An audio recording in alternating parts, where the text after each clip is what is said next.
এটা কি ticket system? না না, এমনি চালাতে দিবে ভাই? ও সিরিয়ালে দিবে। নিলাম একটা সার্টিফিকেটের জন্য এক্সিটের এক্সপ্লোরার।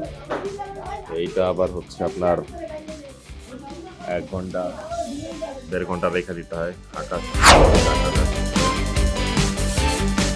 মামা বললো যেটা খুলা পানি দিয়া তারপরে 1.5 ঘন্টা রেখা দিলে পরে দেওয়া হচ্ছে যে ক্যাপটা আছে এটা দিয়ে আটকা দিলে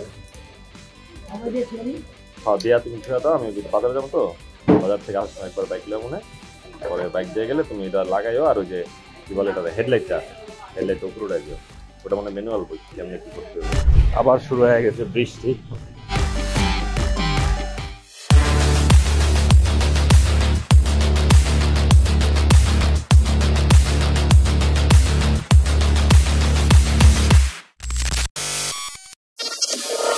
বিসমিল্লাহ। ম্যালিফিসেন্টে অনেকদিন পর হাতে পাইলাম, আর হাতে পেয়ে একটা ব্লগ শুরু করে দিলাম। তবে কয়েকটা ঘটনা ঘটছে, আর এখন যাচ্ছি মাল্টিপ্ল্যানের দিকে। আমার ল্যাপটপের কাজ করাইতে হবে, সো ভাবলাম যেতে যেতে আপনাদের সাথে কয়েকটা ঘটনা শেয়ার করি। রিসেন্ট ঘটনা ঘটে গেছে কয়েকটা। আজগুবি মানুষ একদিকে তাকায় অন্যদিকে পার হয়। যাই হোক, যেটা বলতেছিলাম সেটা হচ্ছে, প্রথম ঘটনায় আসি। সেটা হচ্ছে যে মেলিফিসেন্টের মাঝখানে অসুস্থ ঠিকঠাক করানো হইতেছে, সেটা তো দেখাইছিলামই আগের ব্লগে। তারপরে আবার শাইন ভাইয়ের কাছে আসতে হইলো মেলিফিসেন্টকে নিয়ে। সেটার কারণ হচ্ছে মেলিফিসেন্টের নাকি ব্যাটারি ডেড। তো ডেড যখন শুনলাম, সাটি কাকা বলতেছে যে ব্যাটারি কাজ করতেছে না, মানে সেলফ কাজ করতেছে না। তা বললো যে তাহলে মনে হয় ব্যাটারি সমস্যা। তারপরে সার্ভিস সেন্টারে ফোন দিল। লাস্ট বার যখন ব্যাটারি চেঞ্জ করছিলাম, ওটার ওয়ারেন্টি আছে কিনা ওটা জানার জন্য ফোন দিছিলাম, বাট জানতে পারলাম যে ওয়ারেন্টি ডেট শেষ।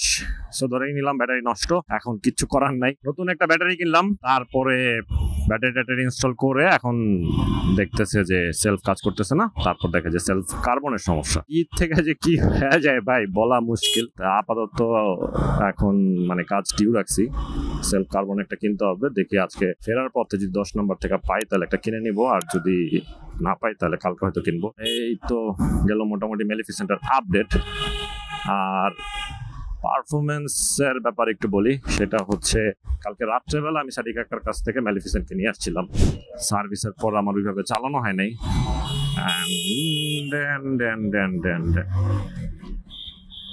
সার্ভিসের পরে আর ওইভাবে চালানো হয় নাই। তো কালকে যখন রাত্রে নিয়ে আসি, মোটামুটি টানলাম ইচ্ছা মতো, মানে সেই মজা পাইছি ভাই। আমি হচ্ছে ইউজ করছিলাম আপনার এই মহাখালী পিসিবি চত্বরের যে রুটটা, বনানী কাকলি হয়ে এই রুটটা ইউজ করছিলাম। মানে কি যে শান্তি পাইছি, অন্যরকম শান্তি ভাই, এটা বুঝে বলতে পারবো না।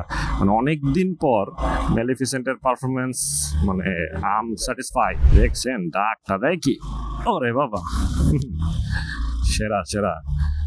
বিষয়টা হচ্ছে কি, আমরা বাইক মূলত মানে এক একজনের কাছে এক এক রকম, বাট আমার কাছে বা আমার পরিচিত অনেকেই আছে, ইনফ্যাক্ট সাদি কাকার কাছেও বাইকটা হচ্ছে একটু কাইন্ড অফ পেট।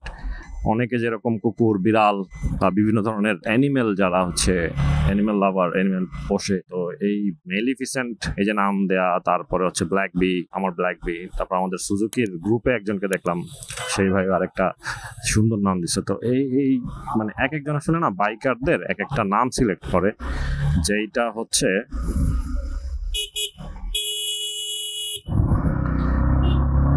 আগে যাইতে পারুক আর না পারুক টান একটা দেবেই। যাই হোক, যেটা বলতেছিলাম, তো ও কোন দিকে যাবে, আর কোনো হুশ আছে? ডানে যাবে, একটা সিগন্যাল দিতে হবে না ভাই?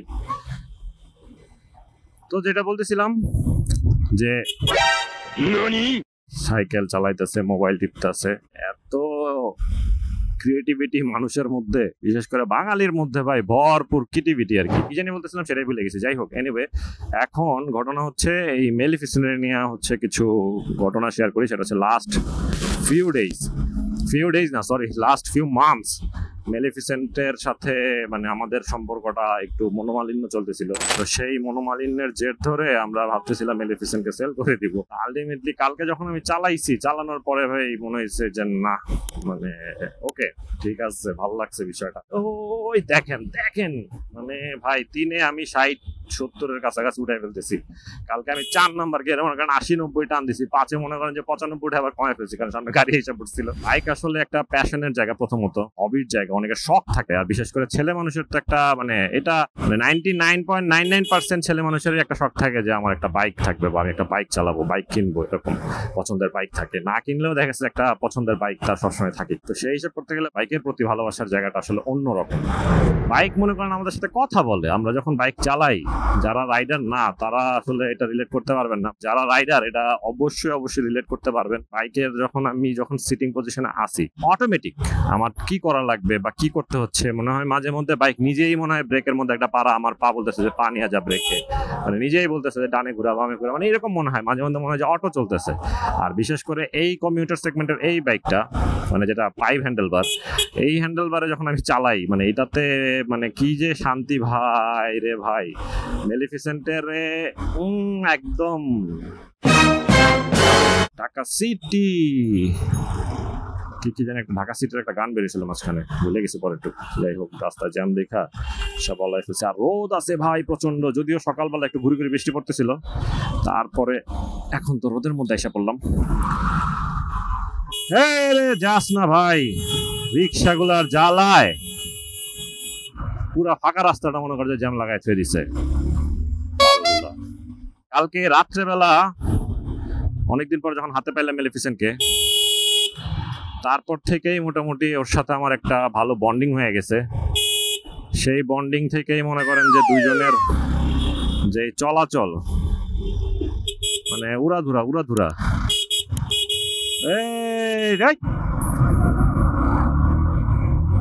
দেখ কই না রাখছে, মার ফাড়ালা।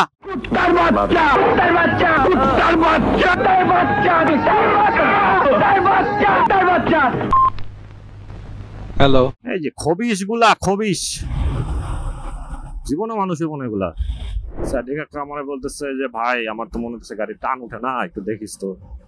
আমি বললাম যে আচ্ছা ঠিক আছে, চালায় তো যাবোই, দেখতে পারবো। তো চালাইলাম ভাই, টান বলে উঠে না ভাই। দিনে মনে করেন যে 60-61 মনে করেন যে পুরো ফুল ছোটল আমার দেওয়া লাগতেছে না, তার আগেই মনে করেন যে উঠাইতেছে। তার আগে গাড়ি না কি টান উঠে না, আমি তো মাঝে মধ্যে ব্রেক দেওয়া আগেই ভয়ের চড়ে যে সামনে বুঝে এই চলে গেল। টান উঠে ভাই, সেই টান উঠে, মানে জিক্সারের ভাই মানে এত ধকল গেছে এটার উপর দিয়ে, মেলিফিসেন্টের উপর দিয়ে এত ধকল গেছে, এটা আসলে বলার মতো ভাষা নাই। তারপরও যে ওই পারফরমেন্স দিতেছে, এটা শুধুমাত্র এই যে জিক্সার বাইক বলেই মনে করেন যে সম্ভব। দেখেন টান বলে নাই,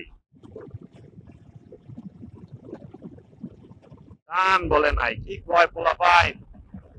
দেখছেন এখন কি করবো ভাই, রাস্তা তো শর্ট, খুব লং ডিস্টেন্স থাকলে হয়তো আরো স্পিড বাড়ানো যেত, বাট এইটুক রাস্তায় এত রিস্ক নেওয়া যাবে না। বাট গুড ভাই, আমার ভালো লাগছে।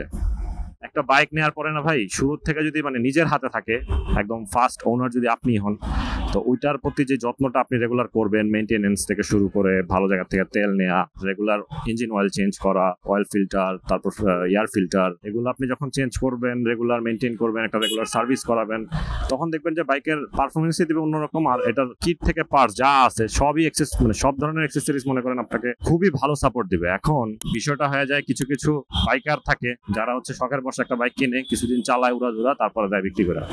তো সেই জায়গা থেকে ওই ধরনের বাইকগুলো যখন সেকেন্ড পার্সনের কাছে বা যায় বা থার্ড পার্সনের কাছে যায়, তো ওইটা আস্তে আস্তে পারফরমেন্সটা স্বাভাবিক ল্যাক করবেই। আর সেই জায়গা থেকে যে হচ্ছে ওনার, তার তো এটা ঠিক করাইতেই হবে। সো টাকা কম বেশি খরচ হবে, তো মেলিফিসেন্টের পিছনেও কম বেশি টাকা খরচ হচ্ছে, রেগুলারই একটা মেইনটেনেন্স করতে হচ্ছে, টাকা লাগতেছে। কিন্তু তারপরও না ওই যে একটা মায়া জন্মায়া যায়। হোয়াটএভার, এখন আমি একটু টাইনা যাবো ভাই, দেখি কতক্ষণে যাওয়া যায়। আল্লাহ রে,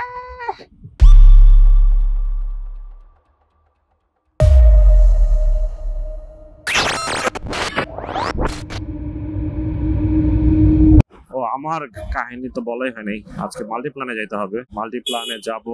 আমার ল্যাপটপের হচ্ছে র্যাম হচ্ছে আপগ্রেড করব, সেই জন্য মাল্টিপ্ল্যানে যাওয়া। আর আমি প্রিমিয়ার প্রোতে হচ্ছে ভিডিও এডিট করি, so Premiere Pro, after effect এগুলার 22-এর ভার্সনটা ইউজ করি। আর 24-এর জন্য